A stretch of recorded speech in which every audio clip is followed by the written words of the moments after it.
Allah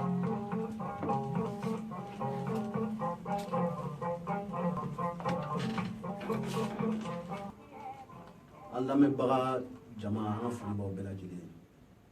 ouverture média auditeur an foli baw bɛɛ aw balimakɛ don Yusuf Mangara depuis ouverture média Sobirele kɔnɔna la je suis en compagnie de mon frère Sidiki Kouyaté qui n'est plus à présenter donc n balimaw aw ni ce a ka lamɛnni la aw ni ce a ka fidélité la bi ko caman kɛra bi wula in na kuma caman fɔra donc an ko k'an bɛ bɔ bisu in na ka na ka ɲɛfɔli kɛ aw ye pour que aw ka se ka faamuyali kɛ bamananw ko ko kuma man ɲi ko kumabaliya fɛnɛ man ɲi reproche caman bɛ kɛ nka kɛlɛ in a kɔnɔna dunnen don don o don an bɛ se ka bɔ ka déclaration kelen kɛ don o don an bɛ se ka bɔ ka déclaration fila kɛ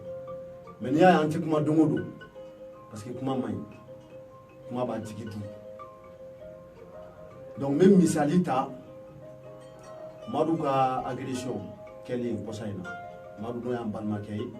n'a bɛ hôpital du Mali la actuellement hospitalisé parce qu'il a été agressé il a été tiré à bout portant donc o hukumu kɔnɔna la groupe WhatsApp dɔ bɛ yen nɔ n'u b'a fɔ groupe WhatsApp in ma ko MDI ouverture média de groupe WhatsApp in sigi sen kan an ye groupe WhatsApp in sigi sen kan ni hakilina jumɛn de an ko k'an bɛ groupe WhatsApp in sigi sen kan pour que Madu bɛ hakilina minnu di fasoladenw ma hakilina in ka se ka taa fan bɛɛ bɛɛ ka se k'i ka tata sɔrɔ a la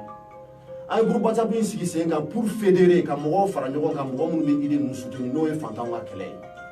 groupe WhatsApp in sigira sen kan pour que ka bɛn sabati anw n'an lamɛnbagaw ni ɲɔgɔn cɛ ani minnu bɛ anw nɔfɛ ani minnu bɛɛ ka hakilina ye kelen ye faso jɔ la donc o groupe WhatsApp mɔgɔ ninnu an n'u bɛ discuter an yɛrɛ bɛ groupe WhatsApp in kɔnɔna la donc ko caman kɛra an tɛna an da maga olu bɛɛ la an bɛ tɛmɛ olu kan donc ko in kɛlen groupe WhatsApp mɔgɔw y'a exiger k'an ka bɔ an ka tiɲɛ f'u ɲɛna parce que u ye lagosili kɛ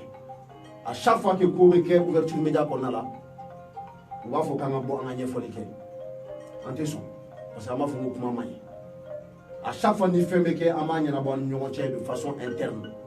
a ko bɛɛ lajɛlen a bɛ ɲɛnabɔ ouverture média kɔnɔna la an tɛ bɔ n'an yɛrɛ ye an tɛ bɔ ni Madu ye an tɛ bɔ ni mɔgɔ si ye mais nin ko in kɛlen k'a bara ci kuma caman fɔra an ma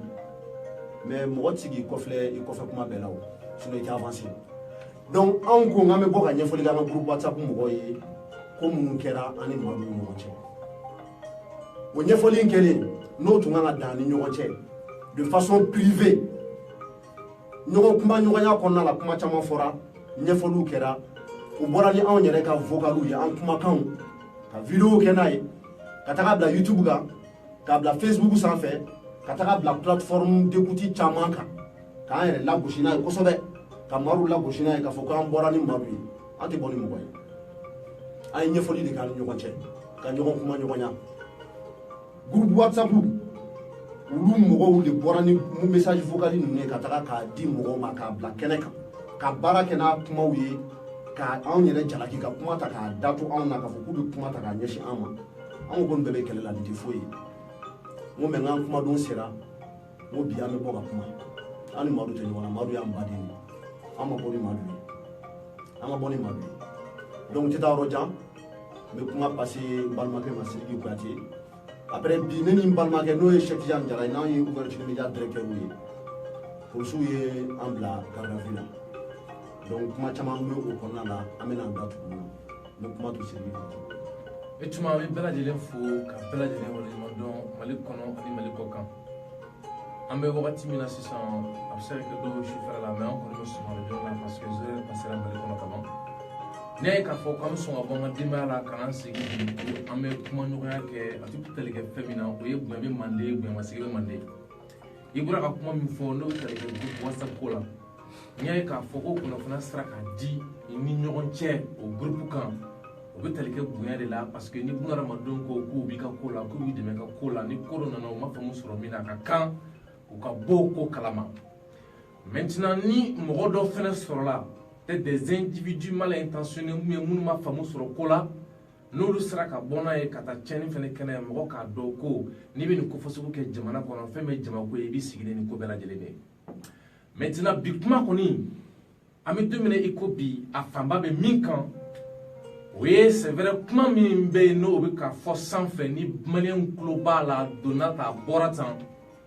bi anw ka kuma bɛ min nɔ kan o ye ka tɔw to kuma na Maru ye anw minnu baarakɛɲɔgɔn ye Maru ye anw minnu jɛɲɔgɔn ye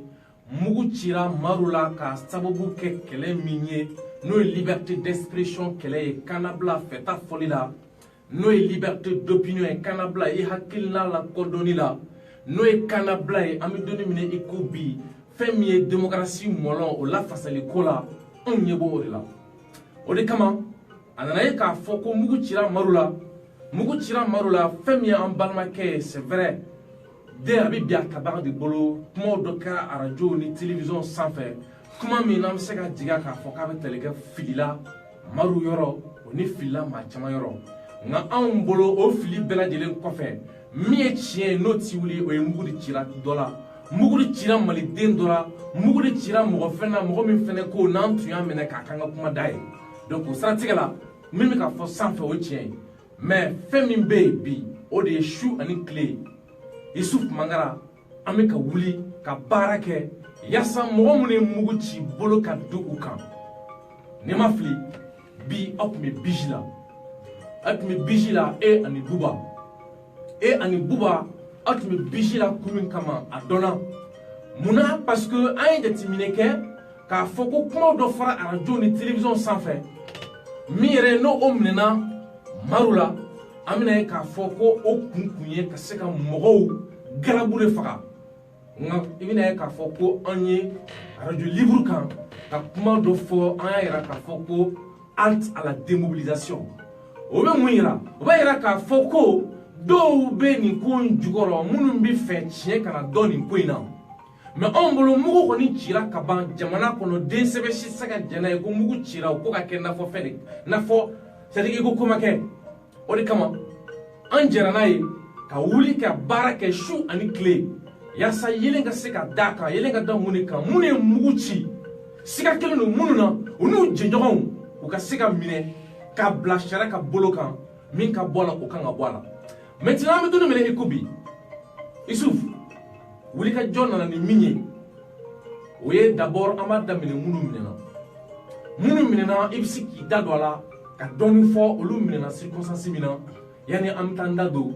minnu fana kan ka minɛ tugun n'u ka telefɔni o géolocalisera ka na se k'a jira k'a fɔ k'olu de bɛ ko dɔ la siraw sɔrɔla ko minnu fana na yanni an bɛ taa se kuma kuncɛyɔrɔ ma. Sidiki i ni ce i y'i da maga kuma caman na ni Ala sɔnna ma ne yɛrɛ bɛna n b'a fɛsɛfɛsɛ pour que mɔgɔw ka se ka faamuyali kɛ. Ni enquête in kɔnɔna la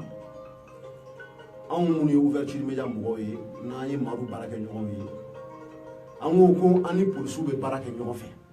parce que nous sommes pour la manifestation de la vérité mɔgɔ minnu ye nin ko in kɛ an bɛ fɛ tɛgɛ ka da u kan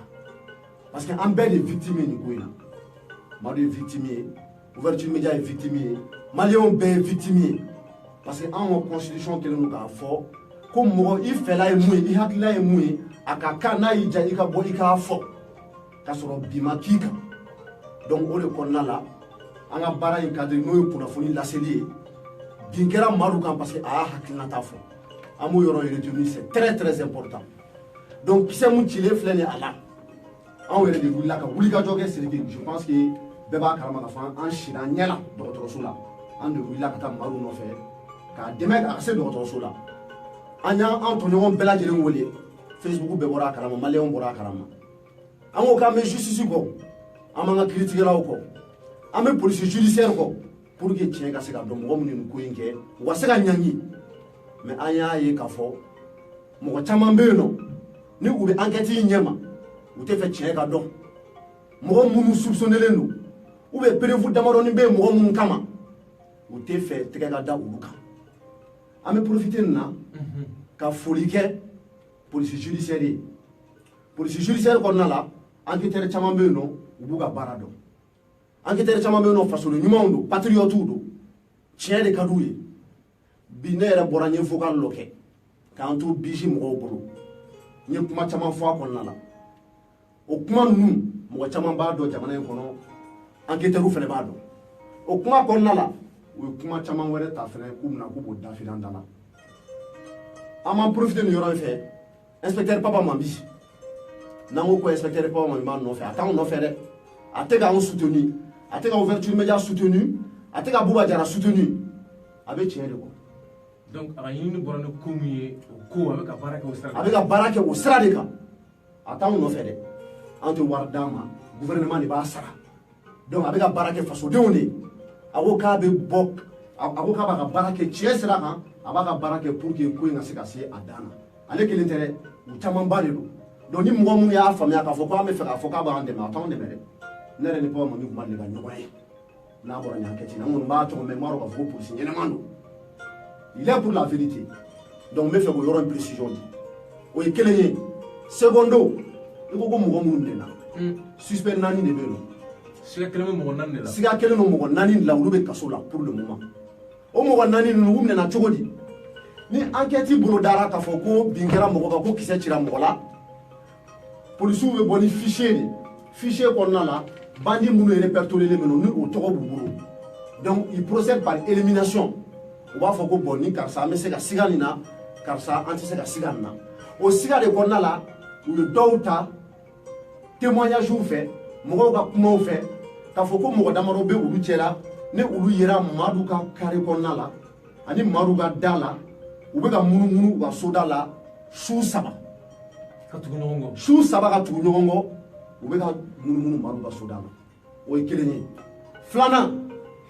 réseau de télécommunication mɔgɔ ninnu ka téléphone géolocalisé la a yirala k'a fɔ ko téléphone tun bɛ mɔgɔ minnu bolo u tun bɛ nin yɔrɔ in na nin don masina in na n'o ye tile 3 ye yanni kisɛ ka ci u y'a kɛ tile 1 tile 2 tile 3 fo kisɛ ci don wa ko in kɛra don min na mɔgɔ minnu minɛnen b'u bolo olu ka téléphone fɛnɛ a activera yɔrɔ la kisɛ cira yɔrɔ min na donc o de y'a to police judiciaire ani enquêteurs u wulila u y'u tɛgɛ da ni mɔgɔ ninnu kan k'u minɛ k'u kɛ kaso la donc Sidiki tun bɛ se ka mun f'i ye o yɔrɔ la o ye maintenant o diyara n ye nin bɛɛ b'a yira k'a fɔ ko an bɛ donni minɛ i ko bi marche kɛra sitting kɛra mɔgɔ ye fɛn kɔnɔnen mais fɛn fɛnɛ kɛra min tun bɛ ka dɔw galabu faga mais minnu b'u k'u yɛrɛ ye victime y'a la minnu b'u k'u yɛrɛ ye k'olu ye malidenw de ye minnu b'u k'u yɛrɛ ye k'olu ye kunnafonidilaw de ye minnu b'u k'u yɛrɛ k'a fɔ ko nin molobala ko in ko fu ka siri a ko danna Mali kɔnɔ ko maliden tɛ se ka minɛ i ko sɛ k'a faga k'a bila o tuma na olu bɛ wuli ka jɔn min na dugu ma o pression de kosɔn enquête bɛ sen na enquête bɛ sen na an y'a ye k'a fɔ ko dɔw kumana ka bɔ n'u yɛrɛ ye dɔw ka telefɔni kɛcogo la tigɛ dara kɛ mɔgɔw kan mais an bɛ donni minɛ i ko bi min bɛ ka mɔgɔninfin bɔ a kɔnɔna hali bi dɔw bɛ yen a fana nana ye ko olu ka telefɔni nana minɛ mɔgɔ 4 min bɛ bolo la kelen fana nana ye tugun k'a fɔ ko o fana bɛ janfa kɔnɔ i bɛ se k'o yɔrɔ walawala ye wa. Sidiki ka ɲininkali diyara n ye an bɛ caméra lajɛ pour que mɔgɔw ka se k'a dɔn k'a fɔ an bɛ ka fɛn min fɔ an tɛgɛ b'a kisɛ kan enquêteurs b'u ka ko la anw fana ouverture média an ko k'an bɛ fɛ tiɲɛ ka dɔn élément caman b'an bolo an bɛ fɛn caman kalama mɔgɔ minnu minɛna ni o bɛ faamaw bolo sisan nɔ a yirala k'a fɔ ko olu ni mɔgɔw bɛ ɲɔgɔn dɔn u bɛ contact la u bɛ ɲɔgɔn wele don o don u bɛ ɲɔgɔn dɔn a fɔra ko olu mɔgɔ ninnu est-ce que mobile b'u bolo est-ce que cause b'u bolo est-ce que fɛn b'u bolo mun b'a to k'a fɔ k'u bɛ fɛ ka dankari Madu ka hadamadenya la donc est-ce que ko b'u bolo mun b'a to u b'a fɔ ko u bɛ Madu faga donc ni enquête bɛ kɛ enquêteurs bɛ wuli ka ɲɛɲinini kɛ rapport relation mun de bɛ mɔgɔ minnu minɛna n'olu ye kisɛ ci n'a fɔra k'olu ye kisɛ ci mun de bɛ olu ni mɔgɔw cɛ mɔgɔ minnu ni u dɔnnen don bɛɛ fɛ n'olu ye suspect ye anw ye faamuyali kɛ k'a fɔ ko an ka faamaw n m'a fɔ ko bɛɛ dɛ an ka faamaw u tɛ fɛ tiɲɛ ko in tiɲɛ de ka dɔn a bɛ n'a fɔ dɔw bɛ nin ko in ɲɛma u tɛ fɛ ko tiɲɛ ka dɔn maintenant n b'o ɲɛf'i ye n bɛ misali ta ministre de la sécurité n'o ye général Salif ye anw yɛrɛ bɔra an y'a fɔ ouverture média kan an ka vidéo fɔlɔ la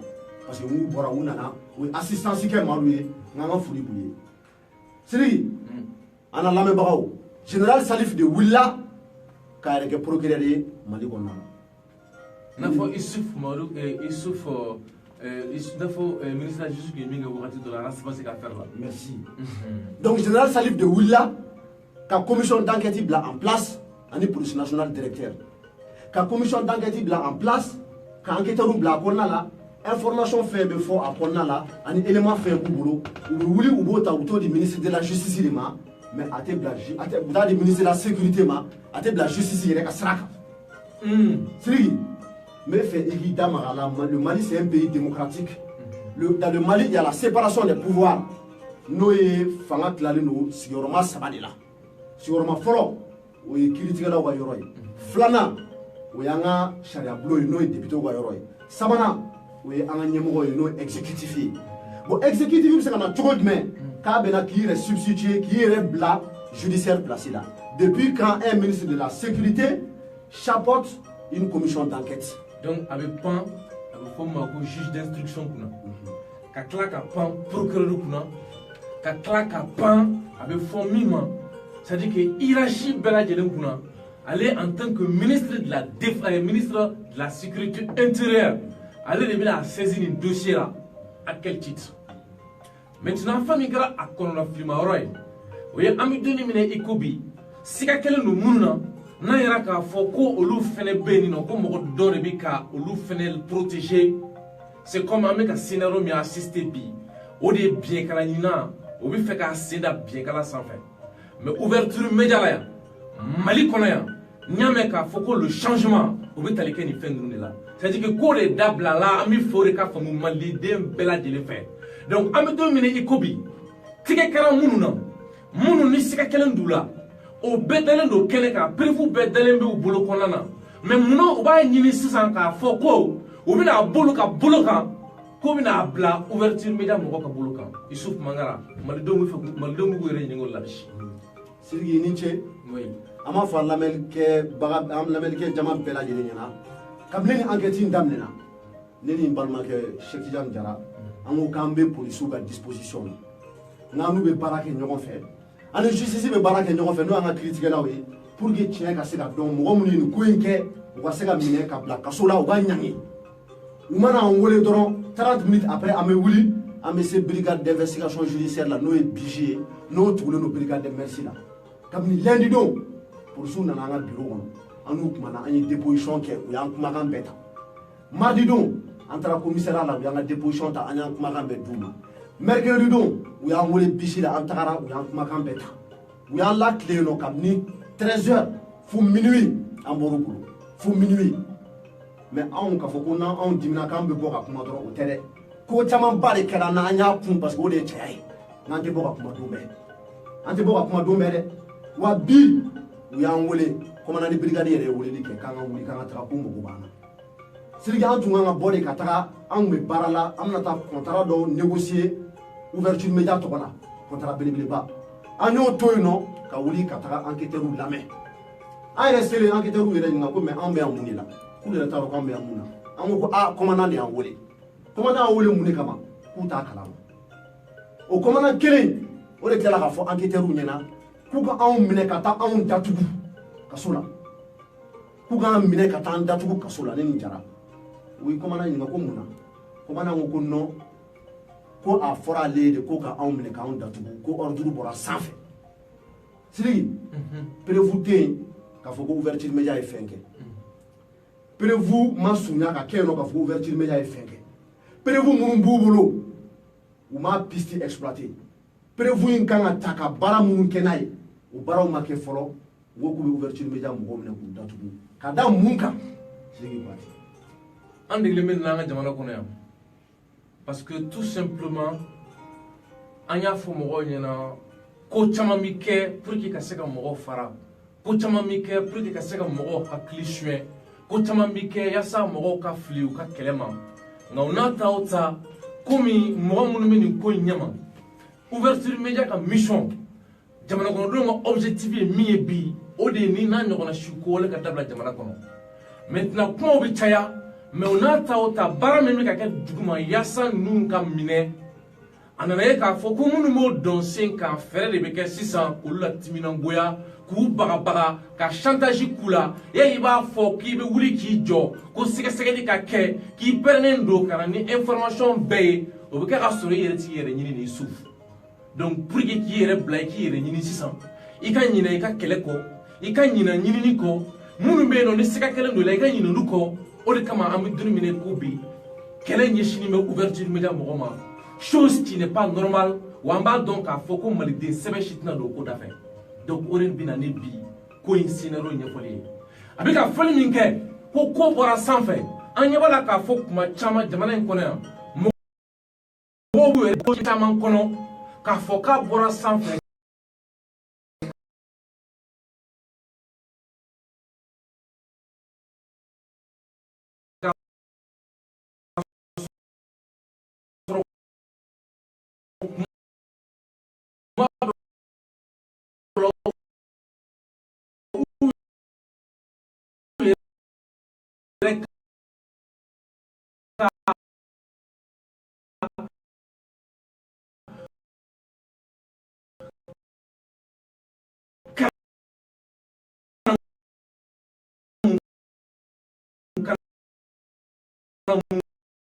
ko u yɛrɛ ka yurumɛ k'a ta sanfɛ fo duguma tɛgɛ ka da u bɛɛ kan ouverture média bɛ yan nɔ à la disposition de la justice preuve minnu b'u bolo u ka bɔ n'a ye u b'a exploiter élément minnu b'u bolo u ka bɔ n'a ye u b'a exploiter mɔgɔ minnu minɛlen don ani u ni mɔgɔ minnu bɛ contact la u k'a lajɛ pourquoi u ni mɔgɔ minnu bɛ contact la est ce que intérêt tun b'u bolo pour que ka dankari Madu ka hadamadenya la kuma in tiɲɛ b'o yɔrɔ de la ouverture média anw tɛmɛ k'a fɔ k'an bɛna yɛrɛ justifier an y'o de fɔ k'a fɔ an bɛ justice kɔ an b'an ka polisiw kɔ mais mun ye de k'a fɔ ko bɛna dabiri ka bɔ sanfɛ ko kana bin ouverture média da la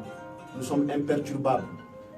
kɛlɛ in an y'a kɛ yan ouverture média ka da yɛlɛ an b'a kɛ ouverture média kɔnɔ wa hali ouverture média kɔfɛ fantanw ka hakɛ an bɛ continuer k'a défend an tɛ siran an bɛ tiɲɛ de kɔ wa hali halisa an b'a fɔ ko ala ka tiɲɛ dɛmɛ n'a fɔra ko ala ka tiɲɛ dɛmɛ n'a digirila siri sigi tɛ tiɲɛ sira de kan i ka kuma faamuya donc n tun bɛ fɛ ko précision di yanni n ka kuma di ma an ka dakuruɲɛ laban bɛ wele k'a fɔ dakuruɲɛ laban min bɛ yen k'o fɔ maliden cɛman ani maliden musoman mali kɔnɔ ani mali kɔ kan o tɛ dɔwɛrɛ si o ye an bɛ don min na i ko bi jeunesse kelen bɛ ka conscience min ta n'o ye wanɛ ye n'o ye yɛlɛma kɛli ye fo mɔgɔ k'a dɔn ko diɲɛ fan o fan n'a ye yɛlɛma miirina ta e tuma a bɛ sigi ni ko de ye komi ni o bɛ kɛ sababu ye tugun a ka nimisaw miirina tali la donc pratiquement u bɛ dɔw kɛlɛ ni kisɛ ye u bɛ dɔw kɛlɛ ni muru ye nka u bɛ dɔw fana kɛlɛ ni intoxication ye n'o ye ka se ka kunnafoni ta k'i yɛrɛ kɛlɛ n'i ka mansin kerelen ye donc an ɲɛ b'a la k'a fɔ k'an balima caman bɛ se ka bin o jeu kɔnɔna na mais an minnu bɛ nin kɛlɛ la depuis an bɛ se ka fɔ an ti bɛrɛ bɔ fo ka na fɔ se sisan ma min fɔ malidenw ɲɛna u k'a dɔn k'a fɔ ko nin ko ninnu ka misɛn jamana ko la nin ko ninnu ka misɛn a bɛ fɔ fɛn min ma ko la révolution ni dugudenw wula k'u jɔ sen kan k'u bɛ fɛ ka yɛlɛma kɛ ka bɔ fitinin la ka taa kumaba la ka bɔ juguman na ka taa ɲuman na donc o siratigɛ la mɔgɔw k'a dɔn k'an bɛ donni minɛ i ko bi nin tiɲɛnikɛla ninnu ala ni ouverture média u ka technologie u ka wulikajɔ u ka timinadiya u n'u ka disponibilité o bilalen kɔ o ni malidenw minnu wulila ka mankan ci fan bɛɛ fɛ o ɲɛ siran ɲɛ ma enquête dayɛlɛnna o enquête kɛra ni sɛbɛ ye o enquête bɔra ni jaabi ye mais jaabi min n'o bɔra enquête fɛ bi a bɛ fɛ k'a fɛ k'a ko détourner maliden minnu ka pression u ka wulikajɔ min nana kɛ sababu ye ka baara kɛ yaasa ko bɛ se ka lajɛya o bɛ fɛ k'a sigi olu maliden kelen de ma n'o ye anw malidenw minnu bi n'an dusukun kaminen don ni nin ko ye n'o ye anw maliden minnu bi n'anw hami ye mali ka se ka bɔ bolo la n'anw maliden minnu wulilen don bi k'a ye ko fɛn minnu ye tiɲɛni wale olu ka dabila ni anw maliden minnu b'u yɛrɛ ye bi Madu ka kuma kɔnɔ n'o tun bɛ tali kɛ kɛlɛ la kɛlɛ min n'o bɛ tali kɛ n'a ɲɔgɔnna si kuntanko la jamana kɔnɔ donc pratiquement u bɛ fɛ kɛlɛ min ni an y'o daminɛ ɲɔgɔn fɛ o kɛlɛ ka saboter donc o saboter wale minnu filɛ nin ye n'o ye k'a fɔ k'u b'a dafiri an da la an bɔra bi bonyamasegin kɔnɔ bawo a bɛ se ka kɛ mɔgɔ caman bɛ ko caman kunpan na olu ka se ka bɔ a kalama ko min bɛ dugu kɔnɔ o de kama an sɔnna nin su kolenba in na ka se ka na nin kibaruya di mɔgɔ ma o tun ye ne ka kuma laban ye a ko la. Sidiki merci an ka foli bɛ plateforme an tɛ a banna mɔgɔw ye, an ka foli bɛ société civile ye, an ka foli bɛ parti politique ye, an ka foli bɛ leader d'opinion ye, fɛn fɛn wulila bi ka t'u ka soutien manifester à notre endroit brigade d'investigation judiciaire la, an ka foli b'u bɛɛ lajɛlen ye. N tɛna se ka tɔgɔ fɔ kɛ, n'i ye tɔgɔ fɔ kɛ a bɛ se ka kɛ i bɛ ɲinɛ dɔw tɔgɔ kɔ, an ka foli b'u bɛɛ lajɛlen ye. An ka foli bɛ Rasta ye, ani cɛ ani baraji a wulila a taara a ye lamɛnni kɛ, a ye faamuyali caman kɛ ko in na. Don nataw la an bɛna bɔ ni information wɛrɛw ye k'a da u tulo kan. A ma daminɛ dɛ, on prévient enquête sur la tentative d'assassinat de Madou. Enquête a été bâclée. Sidiki, i ye n ka kuma faamuya, ka enquête ta k'a fɔ ko ka dabiri ka mɔgɔw kuma o ye maa maa bɛ nin baara in kɛ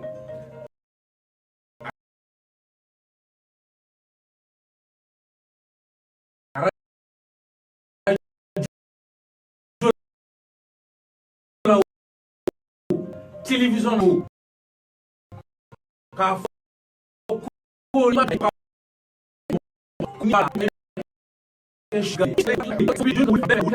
mɔgɔ min bɔra kunun bɛɛ y'a mɔgɔw ye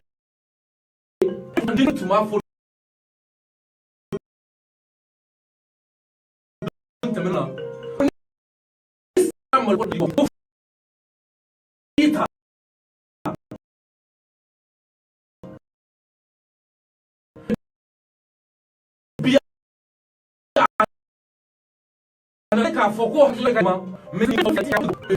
on ne doit pas se laisser faire et c'est ça aujourd'hui la vérité.